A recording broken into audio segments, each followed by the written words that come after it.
As I continue the conversation regarding the Rochester ordinance that went into effect today, we're going in depth with one of the Rochester City Councilmen who's talking about why it is important to pass this ordinance, and he has adopted a wait-and-see attitude right now. Let's talk about the vote on the requirement, the ordinance for a citywide mandate for face masks in Rochester. You voted in favor of that ordinance, but it sounds like things have transpired in the last 24 hours that have maybe changed somewhat. Kind of explain why you voted in favor of it and have things changed for you. Yeah, I voted in favor of it because I had requested three things be done before I would support it.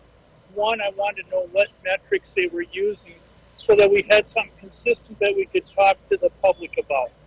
My goal was to make sure this was something that the community could get into and support. I didn't want to see a division, which unfortunately has happened. People are either far on one side or far on the other, and I really want to bring the community together and make sure that they understand that this is what we're trying to do, things to help our community stay open up more, and keep people healthy.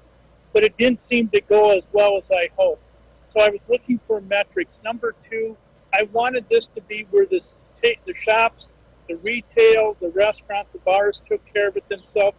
I wanted it to be very self-explanatory, that it's simply if a person walked into your business and your business had nobody in it, or one or two, and they could socially distance, that's fine. But it's also the fact that if it wasn't that way, that the management could ask people to wear a mask, and if they didn't, they could ask them to leave. Now, if the customer were to say they had reasons they couldn't wear a mask, that's fine. But I wanted that to be as far as it went. I didn't want it to be a kind of somebody walking by and going, oh, the person in there isn't obeying the law, so I'm calling the police.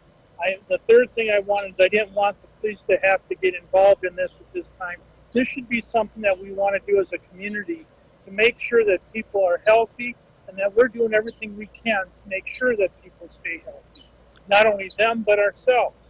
And so that was what I really wanted. And what I've seen come out is a lot of confusion.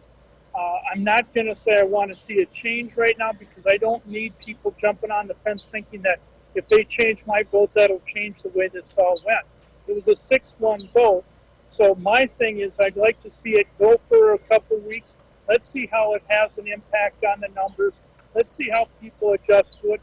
And then if we need to after that point, we can make adjustments. This whole thing with the COVID-19 has stressed us out beyond what I think any of us expect to have happen.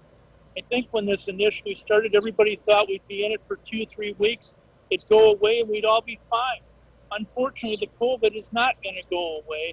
So we need to figure out, how do we take care of each other so we can resume businesses and activities as much as possible.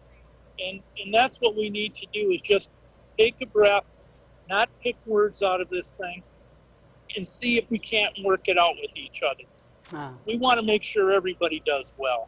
You are a kind man. I appreciate that, Mark. Thank you. You're very, very welcome. Anytime, Betsy.